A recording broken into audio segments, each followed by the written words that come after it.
Thinking Aloud. Conversations on the leading edge of knowledge and discovery with psychologist Jeffrey Mishlove.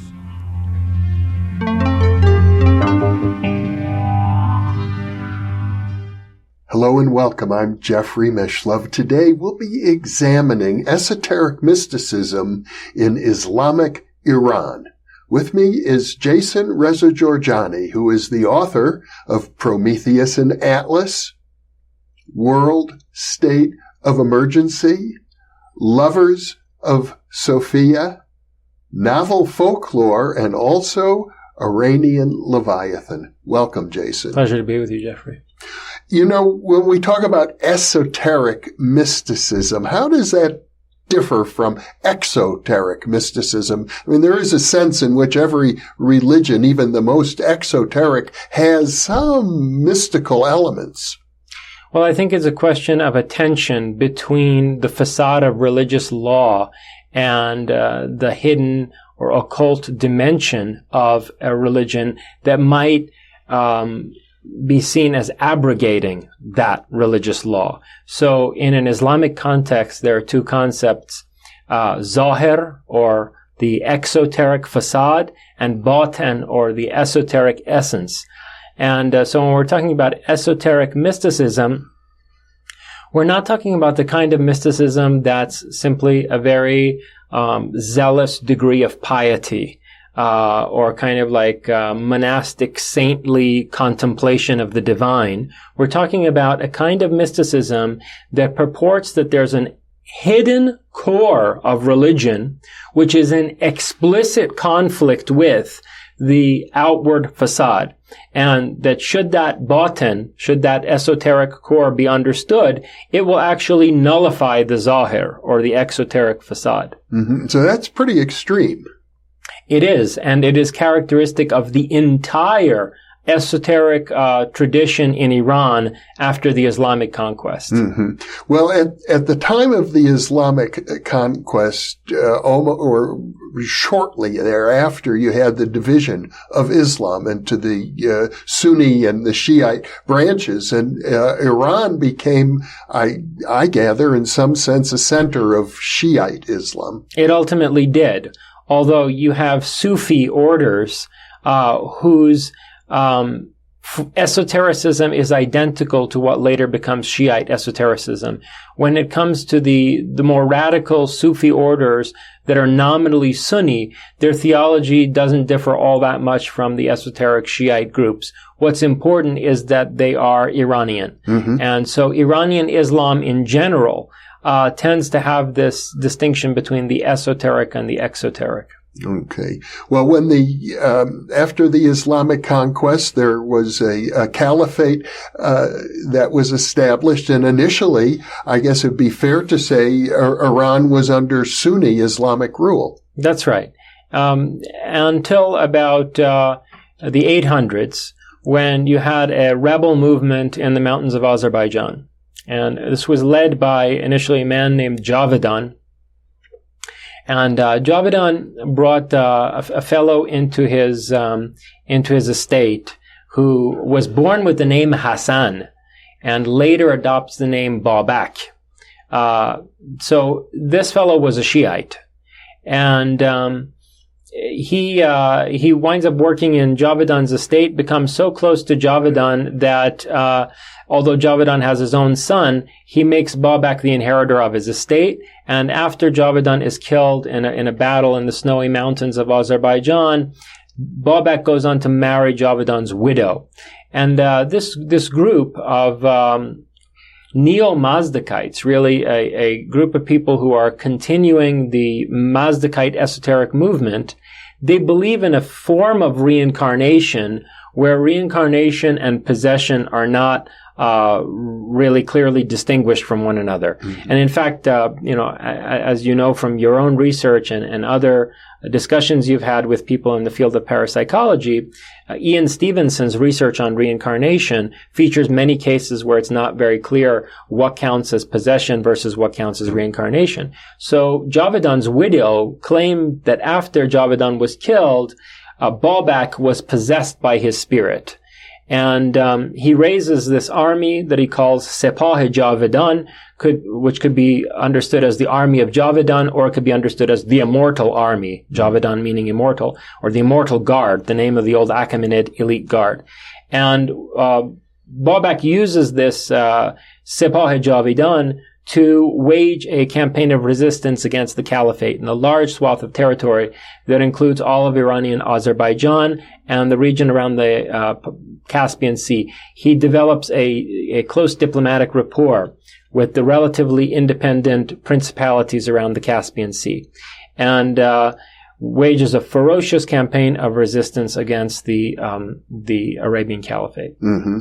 Now, the Mazdakites that we had discussed in a previous interview was an esoteric order that had been severely persecuted by the previous regime. Yes, this resistance movement is called the Khurramdin, or Khurramdinan. And some people suggest that it's named after Mazdak's widow, that when the Mazdakites in the late Sasanian period were persecuted and their leadership was executed, that Mazdak's widow, a woman by the name Khurramiyya, took the movement underground. Mm-hmm. And the Khurramdinan, Javedan's movement, the movement that Babak inherits and becomes the military leader of, are referred to as the Khurramdinan, or Khurramis. And so, Babak to this day in Iran is hailed as a hero of national resistance against foreign occupation and oppression. Mm-hmm. But I think what a lot of Iranians don't dwell on is the degree of ruthlessness that was brought to bear by this man. Babak was fighting Arabs, but the majority of people who were targeted by his resistance movement, by his partisan mercenary forces, were fellow Iranians. Babak really went after those Iranians, mostly among the peasant class, who, in his eyes, had committed treason by accepting the rule of the caliphate and reconciling themselves to being ruled from Baghdad, so that they could have a life of peace and safety and security. And he went after these people to such an extent that he actually burned whole monasteries full of women and children to the ground to make a point to the men who were siding with the caliphate that even their families wouldn't be safe if they were to continue to commit this kind of treason. And, if you scale the number of deaths at the hands of Babak's forces to today's population, the man was responsible for killing millions of people in the name of liberating Iran from the caliphate. I see. And from our previous discussions, I understand that he was a deep student of a form of Shia mysticism. He and his comrades identified themselves as Shiites. So first of all, in terms of orienting us toward the other movements that we're going to be talking about, as Iran develops a Shiite identity, it's very important to note that all of the Orthodox Sunni heresiarchs of the time are identifying the the Khurramdinan movement as Mazdakite. Mm-hmm. And in fact, Javedan's wife, who marries Babak, when she announces that Javedan's spirit has taken possession of Babak, I think it's at their wedding ceremony, where, by the way, they carry out a wedding ceremony over the skin of a slaughtered bull, which says to me that there's a Mithraic element to this ritual. They're drinking spiked wine and using the skin of a slaughtered bull as a sofre, or spread. And at that ceremony, she explicitly says that his purpose is to bring back the religion of Mazdak. So the heresiarchs identified this as a Mazdakite movement, rightfully so, but these people were identifying themselves or presenting themselves as Shiites. Mm. So right away we see a connection between Shiaism and Mazdakism. And if I'm correct from our earlier discussions, you indicated a particular form of Shiism that actually originated in Egypt. Well, it didn't originate in Egypt, but see what happens after the period of Babak, after this campaign against the Baghdad Caliphate, is that the rule of the Caliphate is so weakened and shattered that you have semi-independent fiefdoms arising in various parts of Iran. And this is the period of the so-called Golden Age of Islam, where a particular Iranian dynasty, the Buyids, who come from northern Iran around the Caspian Sea, they essentially turned the Baghdad Caliphate into their vassals. Okay, so the Baghdad Caliphate is turned into the vassals of the Buyids, and you have a tremendous flourishing of arts and sciences in particular in this period, where the majority of scientists, and 90% or more of them, are Iranians ethnically. And so the Baghdad Caliphate is severely weakened to the point where then when the Turks invade Iran, they are inheriting the ruins of the Baghdad Caliphate. And they attempt to reimpose a very orthodox Sunni form of Islam. And it's at that point where the people who were following the type of Shiaism, nominal Shiaism, that Babak and his comrades professed to be adherents of, they relocated their base of operations to Cairo and founded a rival caliphate, okay? Or you could call it an imamate, the Fatimid Caliphate of Cairo. And so this was a group of Shiites who founded the only caliphate ever run by Shiites, based in Cairo. And you could see that as a kind of continuation of the same type of Shiism that the Khurramdinan were adherents of. Okay. I know it gets very confusing with all of these different elements. But now, Baalbek is also known as Hassan. So Babak, was born with the name Hassan, which is interesting because the next great leader of this movement is a man named Hassan, Hassan Sabah. And so in this period where a rival caliphate, Shiite caliphate, is established in Cairo, a man by the name of Hassan Sabah, who was a traditional Shiite, goes and studies in Egypt for about a year and a half with an esoteric society that are preserving some of these Mazdakite beliefs. And they're also inheritors of the alchemical tradition of Egypt. So they're fusing, this ancient Iranian mystical tradition with Egyptian alchemy and Hermeticism. And after his training in Egypt, Hassan Sabah comes back to the same northern part of Iran that was the base of operations for Babak's movement, the Alborz mountain region to the west of Tehran, around the Caspian Sea. Area is called Qazvin, which is an Arabized form of Caspian. The Caspis were an Iranian people living around the sea of that name in the Hyrcanian forest area. And so Hassan goes into the mountains of Qazvin, and apparently with some hidden financial source, with some, occulted financial backers, he's able to purchase a fortress there called Alamut, the Eagle's Nest. And it becomes the nexus for a network of radical Shiites who break away from the Fatimid Caliphate in Cairo with the view that the Fatimids have basically been corrupted by their power. They initially represented a radical esoteric movement with a very apocalyptic theology, and a movement that, like the Mazdakites, was a radically antinomian Gnostic movement, basically esotericists. And by governing a caliphate rather successfully, they have sort of accommodated themselves to more pragmatic politicking. And so these radical Shiites led by Hassan Sabah in the Alborz Mountains, they break away from the Fatimids and they establish an order of radical Shiites that comes to be known as the Assassins. And some people think that this word assassin comes from hashishiyun, drugged on hashish, because some of their operatives were drugged on hashish. But I actually think it comes from as Hassan in Persian, which means from Hassan. Sent, in other words, sent by Hassan.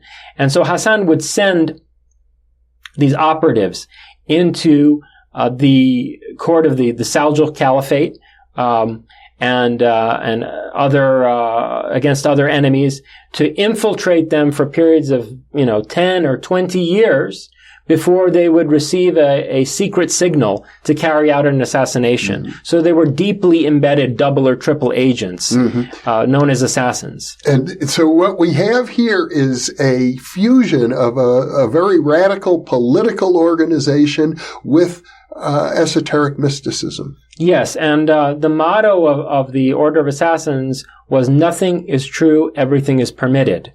And this has several layers of meaning. I mean, first of all, no thing is true means that to ascribe any objective existence to anything in the world, or even to the egos of particular individuals, is to commit idolatry, because the only truth is the unity of God. And everything is sort of pantheistically part of that unity of God. They call that Tawheed. The Tawheed is the divine unity. So in light of the Tawheed, everything else is unreal. That's one layer of meaning there. But there's also a way in which this kind of connects back to Gautama Buddha's teaching, in that nothing is true could be not just no thing is true, but the nothing is the truth. Mm-hmm. Shunyata, as the Buddhists put it, is the truth. The fact that everything is shunya, or voidness. Everything is voidness, and the only reality is God. And when you understand that esoteric truth on a metaphysical and epistemological level, it leads to the socio-political understanding that everything is permitted. And that doesn't mean that, it's not a prescription for a license. It's not a just unqualified prescription for licentious behavior. It means something very specific. Hame cheez halal ast. Everything is halal, or kosher, to put it in Jewish terms, means that there aren't legitimate categories of justice and injustice, or truth and falsity, or good and evil that underlie the political prescriptions of one or another sovereign authority. That, in socio-political life, it's not a question of what is good or what is evil, or, that laws are preventing you from committing injustice and that the sovereign is an enforcer of justice.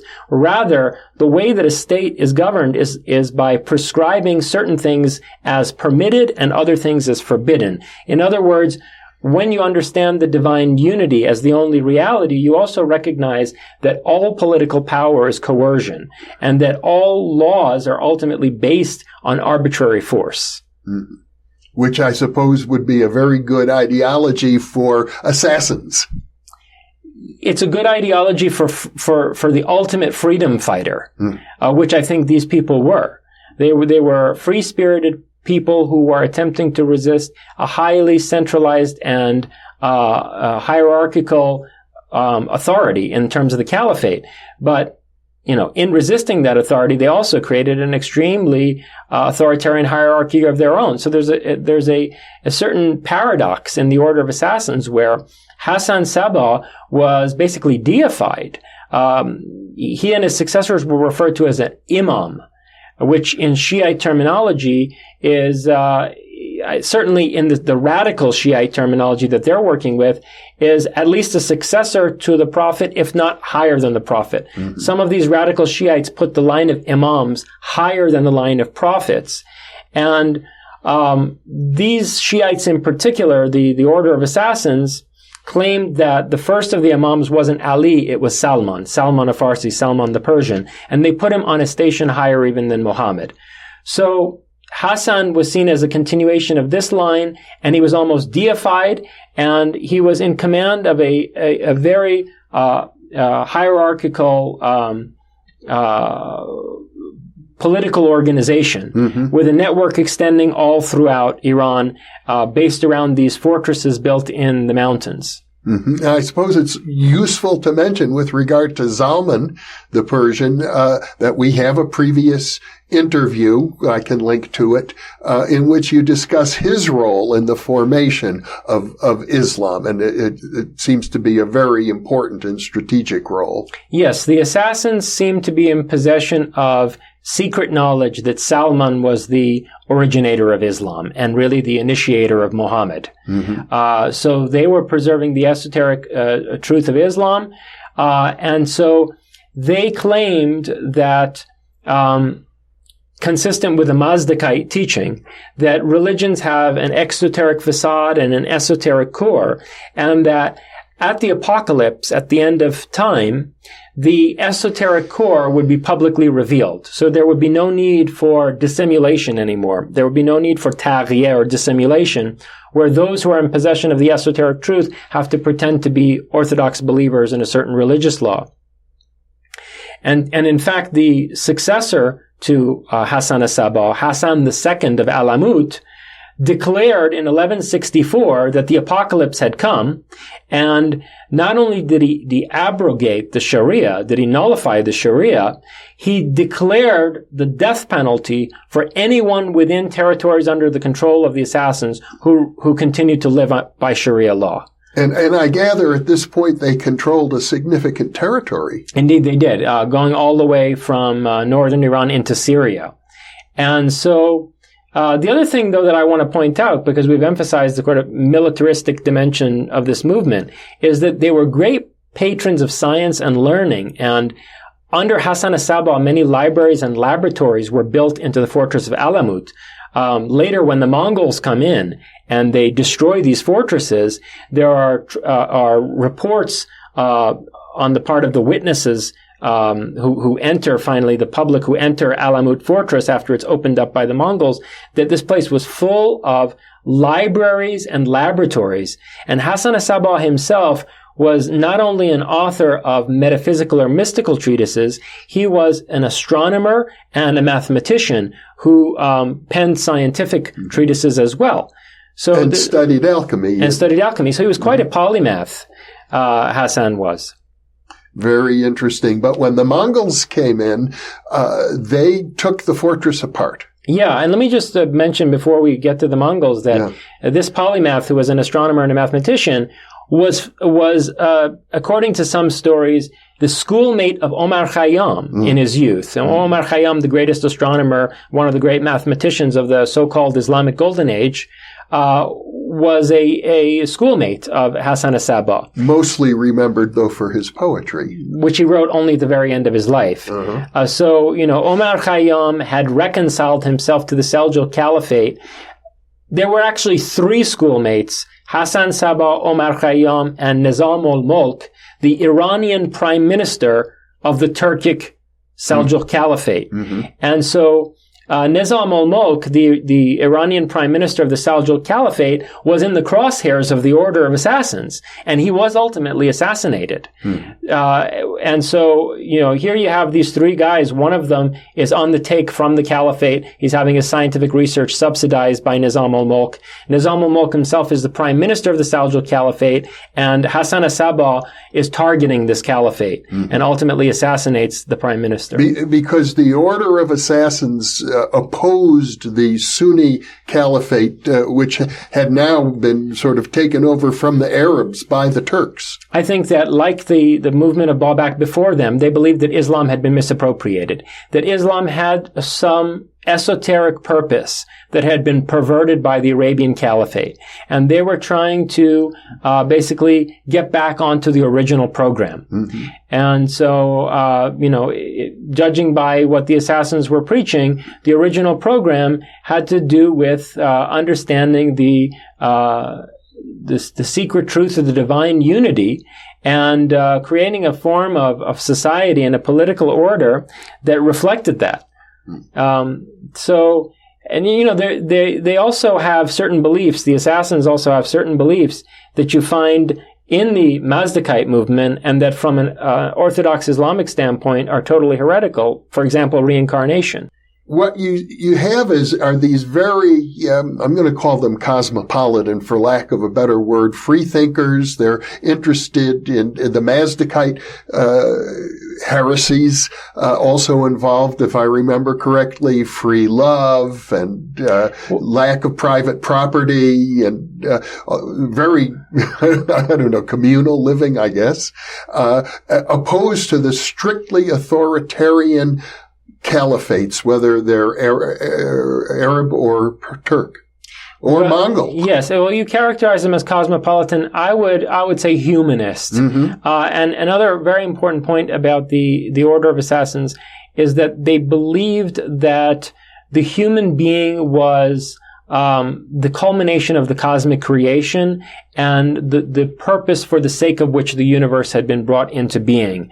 And they did have a cosmopolitan perspective in the true sense of the word, in that they literally claimed that the Ismaili or esoteric Shiite elite were an elite of the entire universe. This is the language they used. They said that the Ismailis are the elite of the universe, and they recognized all sources and traditions of wisdom, including, by the way, Judaism. This is another period in Iran's history where the Jews enjoy the protection of the Ismaili Shiites, whose most extreme form are the Order of Assassins.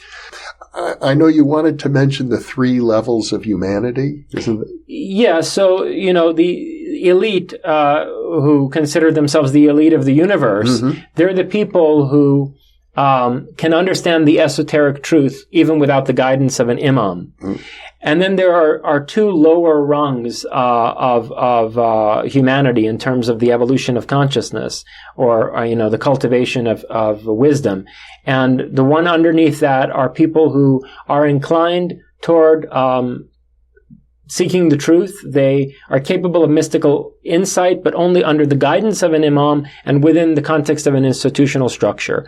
And then finally, the bottom rung, you have people who really need orthodox religious law in order to be able to live their lives, or they live their lives in a way that's very rigorously ruled by reason. And it's a very interesting equivalence, if you ask me, to put the need for religious dogmatism on a level with this kind of dogmatic rationalism. So yes, you had an ultra-humanism at the core of this movement, but at the same time a recognition of 3 different grades of human being, which is something you see going all the way back to the Pythagorean order, which of course, Pythagoras studied for a dozen years with the Magi in the capital of the ancient Persian Empire. So, yes, underneath all of this, I'm going to call it modern, because it was modern in its time, these Islamic forms of mysticism, but behind it all, we still see the earlier Mazdakite, Manichaean heresies and the Magi. Yes, although a huge difference with the Manichaeans in particular is that the assassins, and then their heirs, as we're going to see momentarily, really emphasize the idea of divine unity. And so, they're the furthest thing from metaphysical dualists imaginable. So, we see this really clearly in the teaching of Maulana Jalaluddin Rumi. As the Mongols come in to destroy the assassin fortresses, because, everyone along their way into central Iran has told these Mongol conquerors that their greatest enemy, the assassins, because they'll never submit to the Mongol authority. The Mongols make it their business to disassemble every assassin fortress stone by stone. And as the Mongols are conquering Iran, this man by the name of Jalaluddin Balkhi, who was born in Balkh in present-day Afghanistan, which until 150 years ago was eastern Iran, he and his family keep fleeing to the west to get away from the Mongols. And he eventually winds up in the Azerbaijan area where Babak's movement began. And he meets a man called Shams from Tabriz. And it's believed by the Ismailis today, by the same type of Shiites who formed the Order of Assassins. It's believed by the Ismailis today that Shams of Tabriz was a surviving assassin initiate or assassin master. And he initiates a young Rumi who at that time had been a Sunni jurist, who already had penned, some theological and juridical works up to that time. And he kind of, loses his mind. He goes mad, as he puts it. Shams blows his mind by initiating him into certain esoteric mysteries. And you see in Rumi's vast corpus of poetry, particularly the Masnavi, which is referred to as the Quran in the Persian language. You see in the Masnavi of Rumi ideas that are identical with those of the Order of Assassins. Mm-hmm. And what are those ideas? So there's the idea of the unity of God, the Tawheed, or unity of God, being beyond all the seemingly apparent, seemingly contradictory qualities in this world of phenomena. Mm-hmm. Meaning that everything that we tend to attribute to evil or consider polluted or impure or corrupt is as much a part of God as everything that we consider good and pure. And the unity of God, God's inner essence, is beyond all of these apparently contradictory qualities. Mm-hmm. That's one idea, that divine unity. Then you have a transcendence of metaphysical dualism, where Rumi talks about how the two worlds ought to be recognized as one, namely the spirit world and the material world. And he has this idea that, saints, highly accomplished people will have their physical bodies just transmuted into spirit. Kind of like, Obi-Wan Kenobi and the Jedi dematerializing, or rather turning into specters, mm-hmm. Having their physical bodies transmuted into specters.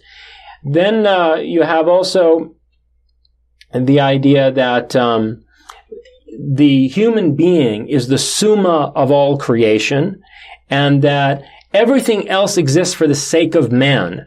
All other beings couldn't exist but for humanity, which is similar to German idealism. In other words, were there not a human consciousness to perceive things, there wouldn't be any things in the world.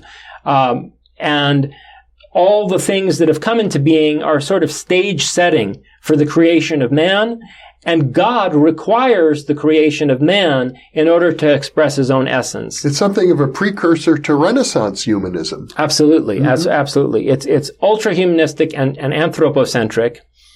And yet, so you see that idea in the Order of Assassins, and Rumi, exactly like the Assassins, doesn't take that humanism to mean that all people are equal. He also, like the Assassins, distinguishes three different grades of human being based on their inclination either toward materialism or toward enlightenment. Mm-hmm. And finally, with it having been understood that he's not preaching simple egalitarianism, Rumi does argue that, or rather, he doesn't argue, but he expresses in his poetry that the only true religion is love, and that God's religion, namely the religion of love, lies beyond all other religions and cults. Mm-hmm. And that the lovers of God are beyond any form of dogmatism, religious dogmatism, which from an Orthodox Islamic standpoint is extremely heretical. The idea that, first of all, you would take Islam and put it on a par with all other religions and sects, and then you would say that the true religion of God is none of these, that it's a religion of love. So that's those are 5 different ideas that you find in the poetry of Rumi that are all fundamental principles of the Order of Assassins, which lends credence to the idea that he was initiated by Shams. Also relevant in that regard is his title, Maulana. Rumi goes on to found a Sufi order in eastern Anatolia called the Mevlevi order. Mevlevi it's a Turkish pronunciation of the word Molavi, which comes from Maulana. Maulana, our master, isn't just a general honorific. It was the specific title of an initiate in the Order of Assassins. So to me, that's another piece of evidence in favor of the idea that although Rumi was nominally a Sunni jurist, he was secretly an adherent of this radical form of Shiism. Mm-hmm. And the Mevlevi dervishes are still active today.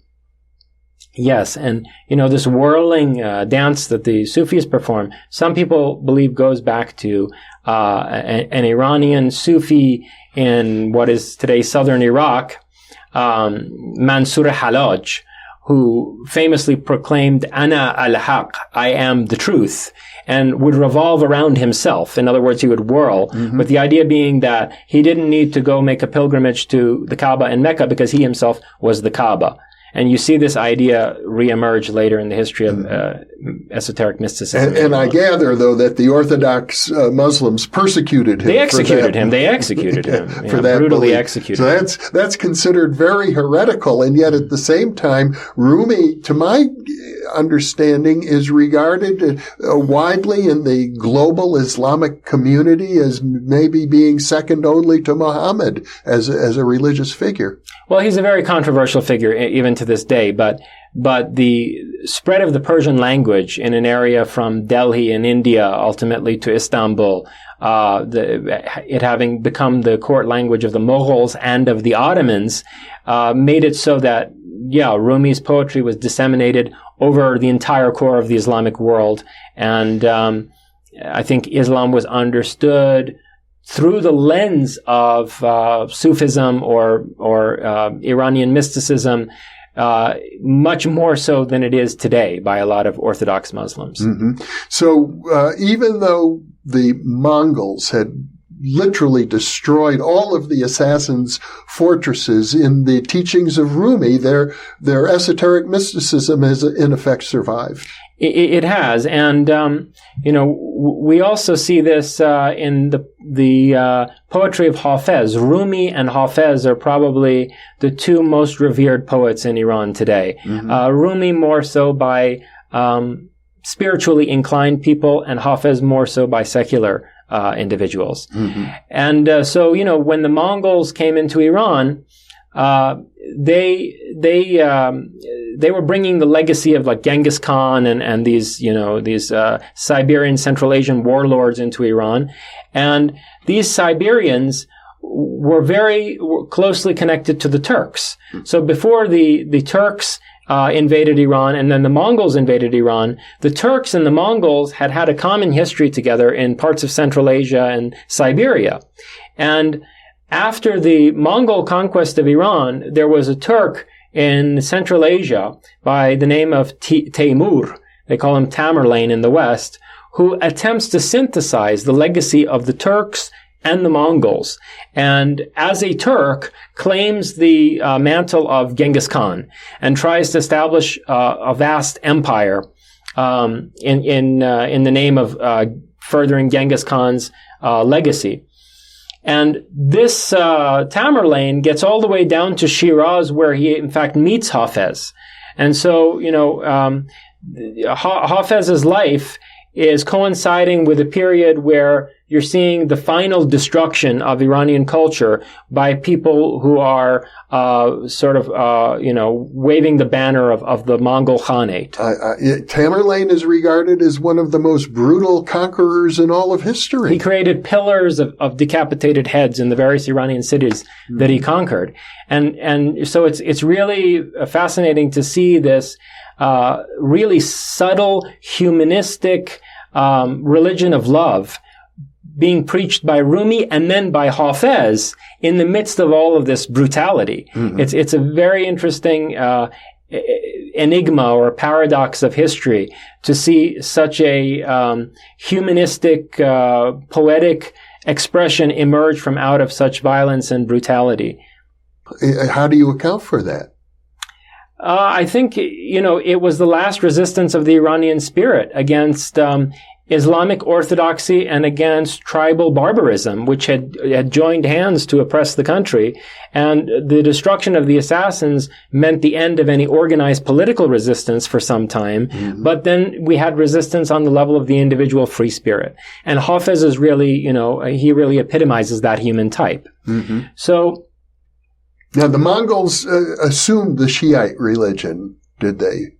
No, they assumed Sunni. They assumed Sunni Islam, the more authoritarian, legalistic Orthodox form of Islam. The same as the Turks had done, exactly, and which made it so easy for Tamerlane to synthesize these two cultures, because the Mongols recognized in that form of Islam an excellent instrument for totalitarian control over this vast empire that they were building. I see. So. so at that point, the resistance to this kind of tyranny becomes something conducted on the level of the individual free spirit. And, Hafez really epitomizes that. In Hafez's poetry, you see the type of the brigand, the kind of scandalous rebel, social rebel, raised to the status of a mystical initiate and a kind of seer. So, in the city of Shiraz at the time of Hafez, there was a whole social class who were called Rend, which is where we get in English the word Rand or Randy. And these people were like mafioso types who lived by a code of honor. So there was a certain chivalrous quality to them too.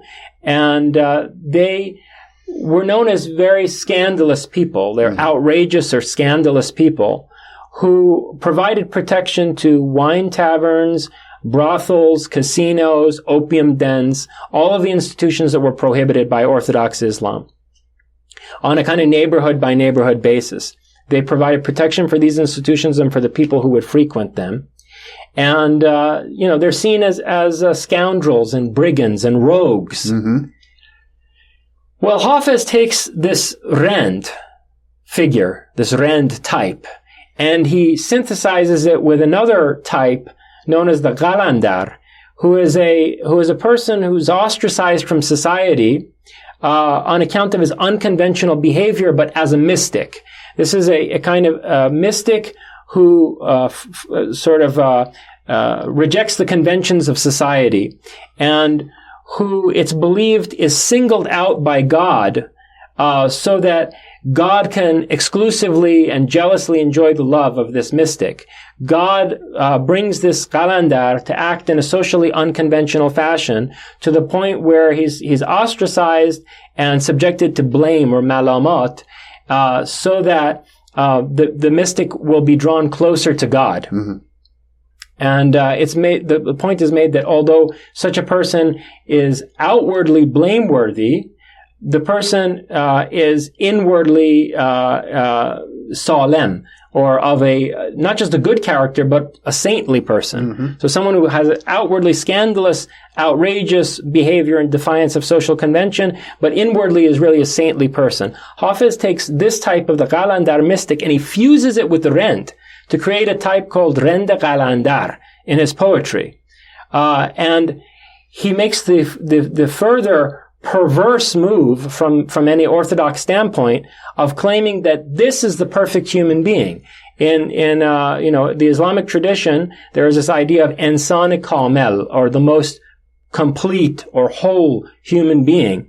And Hafez claims that it's the Rend Qalandar who is the insan kamel, the most perfect human being. Now, unlike Rumi, Hafez did not found a Sufi order, and yet he had a vast influence. He did.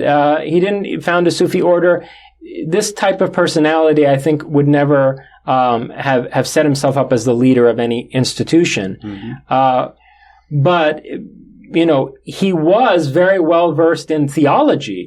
What's really bizarre about Hafez, and what really has to make you wonder what's going on with the whole tradition of Islamic esotericism, is that the same man who's raising the type of the Rend up to the image of the perfect mystic, the same man who advocates drunkenness as a way to come closer to God, to lose your ego, and to transcend the concerns of this world, the same man who advocates drunkenness throughout his poetry and who idolizes feminine beauty to the point where he depicts women as incarnations of God, also spent his days studying, his nights rather, studying the Quran and ultimately teaching it. Mm-hmm. Hafez means someone who's memorized the Quran.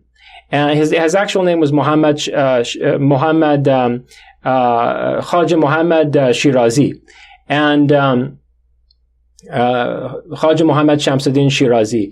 And he was given the name Hafez because he had memorized not just the Quran, but 14 different lections of the Quran. So in the earliest copies of the Quran, which were written in Kufic, long vowels are not expressed. And therefore, there's a textual ambiguity as to whether a certain word ought to be read as containing long vowels or not. And this can lead to 14 different specific interpretations of what the Quran says. Hafez had memorized the Quran and taught it, according to some, in all 14 different of his lections. And throughout his poetry, he repeatedly draws on imagery from the Quran, praises the Quran, and uses, the stories of various Abrahamic prophets like Noah, Moses, Joseph is fairly popular, and especially Jesus. He uses these prophetic figures throughout his poetry. So you have on the one hand a man who is drowned in the Quran, and on the other hand is drowned in the wine bottle. And who's surrounded by women and who's advocating a kind of libertine idolization of feminine beauty as a contemplation of the divine. Mm-hmm. And all of this is taking place under Mongol rule. Under Mongol rule, and in fact, at one point there was a kind of orthodox local governor who took over Shiraz. And Hafez writes against him in his poetry, calls him the cop or the policeman, and praises the end of this policeman's rule. So Hafez was a very explicit critic of any kind of Islamic orthodoxy, and a man who idealized the people who were protecting the wine taverns and the brothels and casinos and so forth, but who at the same time wrote poetry that is inconceivable but for the existence of the Quran. Hafez's poetry is as inconceivable without the Quran as its background as Dante's Divine Comedy is without the Bible. Mm-hmm. So what's amazing to me is that the state didn't eliminate him. Yeah, and he showed a lot of backbone in his conversation with Tamerlane, supposedly. The people who witnessed that were impressed by how unintimidated Hafez was by Tamerlane. I understand that some of the Sufi orders have taken up Hafez's poetry as sort of the basis for their esoteric mysticism. Yes, in particular, the founder of the Nimatullahi Sufi order, Shah Nimatullah Vali, was a contemporary of Hafez. He was a young man when Hafez was in his old age. And Hafez was aware of him and actually didn't think very much of him. Because, in Hafez's time, a lot of the Sufis were engaged in charlatanry, kind of like the Indian fakirs who would hang around on, street corners and claim to be saints and sages and really just be basically bumming on street corners. Mm-hmm. So, and also Hafez's real problem with the Sufis is that a lot of them were ascetic. And Hafez thought that was conceited, that it was still asceticism, or zuhd was a form of egotism. Mm. And really, to come closer to God, one had to lose oneself in drunkenness and, ecstatic contemplation of beauty. And, you really get a sense in Hafez that the erotic and the sacred are not at all distinct from each other, that for Hafez, eros and agape are one.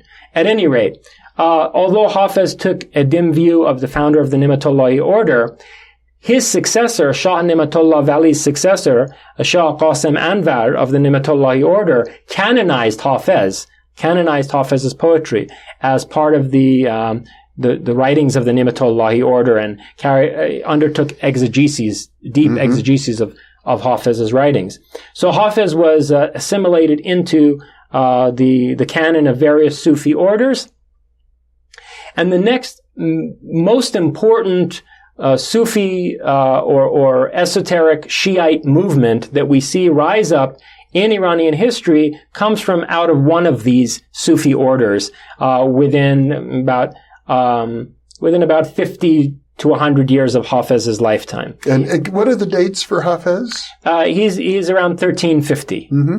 Okay, he's around 1350, and in the late 1400s, in the very late 1400s, you have the rise to prominence of the Safaviya Sufi order, which eventually winds up being led by a young man named Ismail, who's 16 years old when he takes over leadership of the Safavi Sufi order in the Caucasus Mountains near the coast of the Caspian Sea. Mm-hmm. And this is a Shiite Sufi order. Now, interestingly, originally these people were Sunnis. They were Sunni Sufis, but at some point they start identifying themselves as Shia, which just goes to underline the fact that on the esoteric level, there's not a great deal of difference between esoteric or Sufi Sunniism and esoteric Shiaism. Mm-hmm. What really matters is the distinction between esoteric Iranian Islam and then exoteric or legalistic Arab Islam. Well, it seems to me, just parenthetically, that when it comes to any religion, Muslim, Hindu, Jewish, Christian, and so forth, the esoteric individuals of that faith have more in common with each other than they do with the more orthodox members of their own religious community. And this was a point explicitly made by the assassins when they said that, we respect, all religions and all sources of wisdom. Mm-hmm. They recognize that unity of the esoteric across the exoteric division between various religious belief systems. Mm-hmm.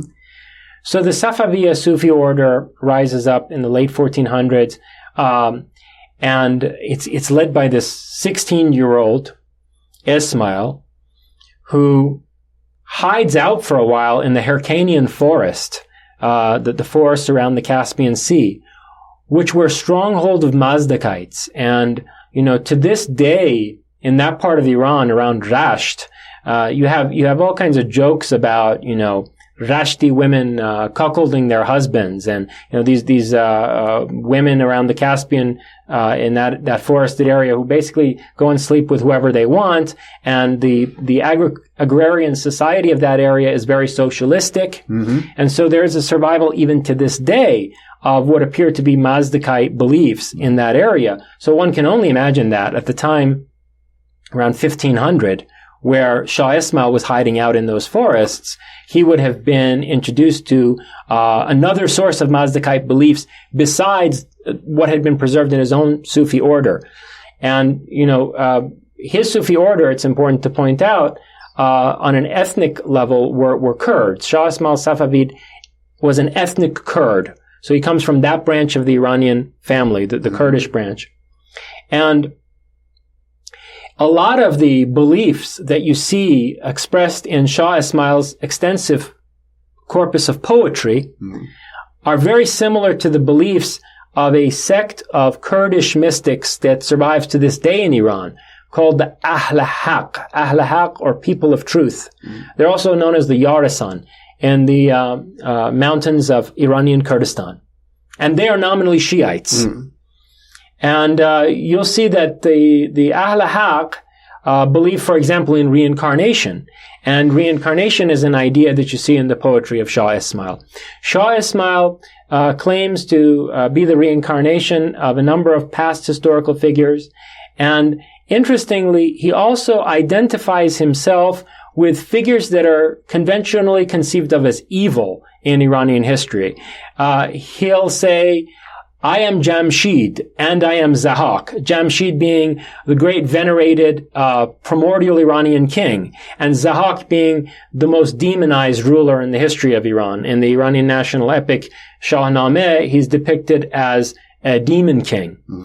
And, so he'll say, I am Jamshid and I am Zahak, and he'll say, I am Rostam, the Ulysses figure of the Iranian national epic, and I am Alexander. And Alexander was the great destroyer of the, nominally Zoroastrian, ancient Persian Empire. So I think Shah Ismail is making a point of having attained a state of wisdom beyond the distinction between good and evil. And you also see his professing to have attained this level of enlightenment in statements like, I am the truth of Ana al-Haq, and I am beyond the Kaaba of the hypocrites. So it seems he's referencing here Mansur al-Hallaj, who proclaimed, I am the truth. In other words, I am God, and who revolved around himself. In other words, when Shah Ismail says, I am beyond the Kaaba of the hypocrites, he is saying that I don't have to circumnavigate the stone at Mecca. I have within my own soul the Kaaba. So he's identifying himself with the whirling dervishes. Yes, or the whirling ceremony of the dervishes expresses the same truth that is expressed in Shah Ismail's poetry repeatedly. And one point that's important to make, we call him Shah Ismail. He did become the founding Shah, or not just king, but emperor, Shahanshah, of an Iranian dynasty. But he was called Shah Ismail before he became a king. As in the case of Shah Ni'matullah Vali, the founder of the Ni'matullahi Sufi order, the Sufis had a tendency to, or the esoteric Shiites also had a tendency to call their leaders Shah. And so the heads of the Safaviya Sufi order were known as Shah, including Ismail, who then takes this Sufi order and turns it into a monarchical dynasty, the Safavid dynasty, with its capital being established in Tabriz in 1500. And Ismail uses these Turkic mercenaries, known as Ghazalbash, or redheads, to be able to set up the base of operations for his dynasty, to start to unify Iran around Tabriz as its capital. And these Turks that he's unifying, that he's using to unify Iran, are Shiites, even though the Ottoman Turks to his west are Sunnis, and the Uzbek Turks to his east are also Sunnis. So Ismail, an Iranian, a Kurd, has an aspiration to carve out a cohesive Iranian state. And, although the Buyid dynasty had sort of turned the Arabian Caliphate into its vassal for a period of time, in a strict sense, there had been no Iranian state for a period of 800 years prior to this. So from the fall of the, Sassanids in 651 AD all the way to 1500, when Ismail is declaring the Safavid dynasty with its capital in Tabriz, there hadn't been a distinct Iranian state. In other words, they were nominally under the rule of the caliphate of various Sunni Muslims. Yes, and there were semi-autonomous fiefdoms, and then ultimately this very powerful Buyid fiefdom that was Shiite, but none of them came to the point of recapturing all of Iranian territory and declaring independence from the caliphate and rejecting the caliphate idea as such. Well, Ismail is the first person to do this. And so he's viewed in some ways as the founder of the modern Iranian state in 1500. Yeah. Because from that time on, we have had a Shiite Iranian state in one form or another. And that institutionalization of Shiism was key to Safavid's recreation of a cohesive Iranian state. Because he looked at these Turks that were in his mercenary guard, and he saw that they were not ethnically Iranian, but they were Shiite. And a lot of ethnic Iranians were Shiites. But the Turks to the west and to the east of him were Sunnis. So the best way to create a cohesive Iranian identity at that time was not to emphasize being ethnically Iranian, because it would exclude the tribal confederation of Turks that helped bring him to power in the first place and whose military force he was reliant upon. So emphasizing Iranian ethnic identity would exclude them. And it would include a number of Iranian Sunnis who were still living in territories governed either by the Turks, the Ottoman Turks to the west, or by the Uzbek Turks to the east. So the best way to just separate Iran from the broader ocean of the Sunni Islamic world was to declare Shiaism as the ideological backbone of his state, which he did. And he engaged on a campaign of, reconquering various parts of Iran, and ultimately establishes his capital at Esfahan, where we see a tremendous flourishing of art and particularly architecture. Safavid architecture is probably the peak of Iranian architecture in the entire history of Iran. And there are magnificent paintings produced, including the greatest edition of the Shahnameh, commissioned by Ismail himself and finished under the reign of his successor Tahmasp. It's called the Tahmaspi Shahnameh because his successor finished it. But Shah Ismail himself commissioned it, and it has miniature paintings in it so fine. They're painted with cat's hair, and you have to today look through a magnifying glass to be able to see images within images, like faces inside rocks and so on and so forth. It's a masterpiece of art that he himself commissioned because of his great love for the Iranian national epic and his belief that although, as a stratagem, he had to institutionalize Shiism, he's really aiming as an Iranian nationalist to recreate a political Iran. And so the Shahnameh becomes canonical for the Safavid dynasty, and becomes key to the reconstitution of Iran. Ismail names all of his children after heroes in the Shahnameh. And although his mercenaries are Turkic speakers, he recites the Shahnameh for them to inspire them to go into battle, and he translates it into Turkish so that they can understand it. So he set up an empire, a new dynasty, a Shiite dynasty, but the man himself, from your descriptions, is a poet, is a Sufi, a very charismatic person who assumes leadership of a... Let me just give you an example of how charismatic the man is, okay? And what kind of authority this man wielded. Very similar to Hassan Sabah, the leader of the Order of Assassins. Shah Ismail, at one point, when he's going after the Uzbeks, he fails to capture a certain Uzbek leader, and he grabs two of his lieutenants instead out of frustration, and he brings them back to Esfahan, the Safavid capital. And he has these men put on skewers and turned into rotisserie kebabs. Oh. And his comrades, his inner circle, including the leaders of the mercenary armies, are seated around the table. And he basically says to them, Nazari kababatun sard bishe, don't let your kebab get cold now. Eat the kebab. And so they prove their loyalty to Ismail by devouring the flesh of these captured Uzbeks. So here is a man who is a deep mystic. His poetry is full of insights on the level of Rumi. He is such a patron of the arts that he has this magnificent illustrated Shahnameh commissioned, and yet he's capable to exercise that degree of ruthless leadership like the leader of the Order of Assassins.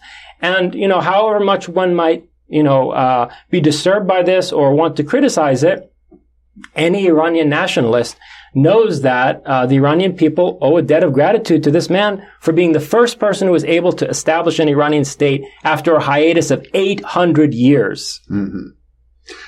But he was basically more of a mystic than a legalistic ruler. Absolutely. And so unfortunately, what wound up happening is once he institutionalized Shiism, he had to rely upon the local mullahs, the local clergymen, in various towns and cities across Iran to coordinate with the Safavid dynasty in order to be able to promulgate Shiism as the official religion of the state. And while his version of Shiism was the assassin type of Shiism, or the Shiism of Babak Khurramdin, which is ultimately, in the time of Babak, being described as a kind of neo-Mazdakite religion, while his Shiism was of that esoteric nature, that wasn't the case with the legalistic mullahs that he had to rely upon in order to create the Safavid state apparatus. And so, for example, you've got these mullahs collecting the zakat, the, Islamic mandatory charitable contribution from people, the tithe, as it were. You've got these mullahs collecting the tithes from people before they're passing it on to the state, and the royal treasury. And so the mullahs are able to amass a great amount of wealth over time.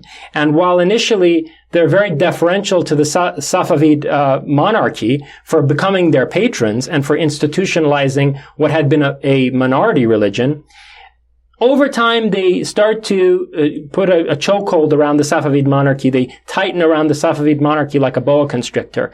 And by about 1700, you start to see the legalistic mullahs determining Safavid state policy. And we see the kind of legalistic Shiite state take shape that exists today in the form of the Islamic Republic of Iran. What we see in Iran is a kind of a clash, as you're describing it, between Rumi and Hafez, who are arguing for the religion of love as the highest religion, and then you have the Turks and the Mongols and the Arabs coming in with unspeakable cruelty, and somehow in the form of Shah Ismail, these two threads, the cruelty and the religion of love, get fused.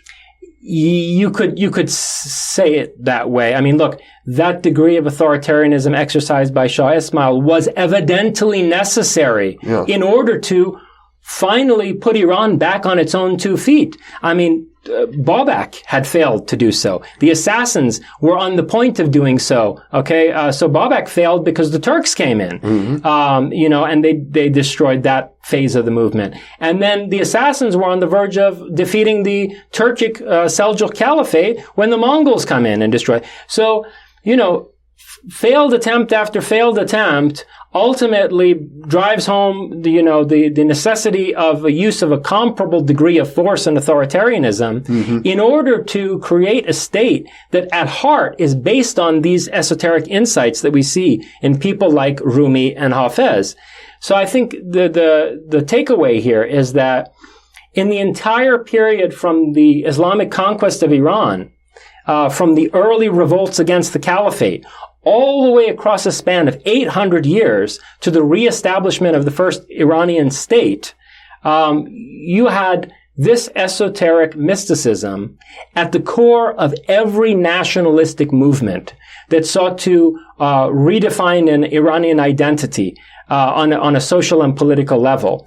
And insofar as Shah Ismail is the founder of the modern Iranian Shiite state, which, changed dynasties over a number of centuries, but which in its basic contours still exists today, the esoteric insights of people like, Rumi and Hafez and Shah Ismail himself are the sine qua non. They're that without which this could not have happened. What's the status of Sufis today in Iran?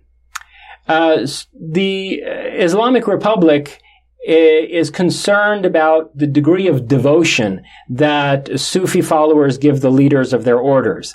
And so the Sufi orders are viewed with a great deal of suspicion by the, federal government, the central government of Iran. But one thing that happened in the late Safavid period is that as the legalistic clergy began to take power, this esoteric tradition migrated into the theological seminaries, into the madrasas. So you started to have, instead of Sufism, you started to have a Shiite esotericism, Irfan Shi'i, or Shiite gnosis, taught inside of the Shiite theological seminaries themselves. And that continues to be the case in the Islamic Republic of Iran. In fact, the founder, of the Islamic Republic, Ayatollah Khomeini, was known in his seminary days as someone with a proclivity toward the study of Irfan, or Shiite gnosis, and philosophy. Even though, he apparently created a legalistic theocracy, in terms of his personal inclination, he was a Gnostic and a student of philosophy, and his favorite poet, who he could quote at length from memory, was Hafez. And I understand the current supreme leader, Khamenei, was also a philosopher and poet. I don't know about that. I certainly can't say I've spent any time reading his poetry. I see. But I think that it's important to recognize that this esoteric mysticism is still alive and well underground in Iran. And I think it might be legitimate to say that it's still the pith or hidden core of this exoteric facade that we see in terms of, the theological regime that's in place today. This regime in Iran should remember that it ultimately owes its existence to the man who said, I am the truth of Ana al-Haq. I am beyond the Kaaba of the hypocrites. Mm-hmm. Well, Jason, Reza Jorjani, once again, this has been a whirlwind tour. We've gone through about 800 years of history. It's very complex. Some of it is inspirational. Some of it is terrifying. All of it is educational. Thank you, Jeffrey. Thank you for the opportunity to tell this story. Thank you for being with me, Jason. And thank you for being with us.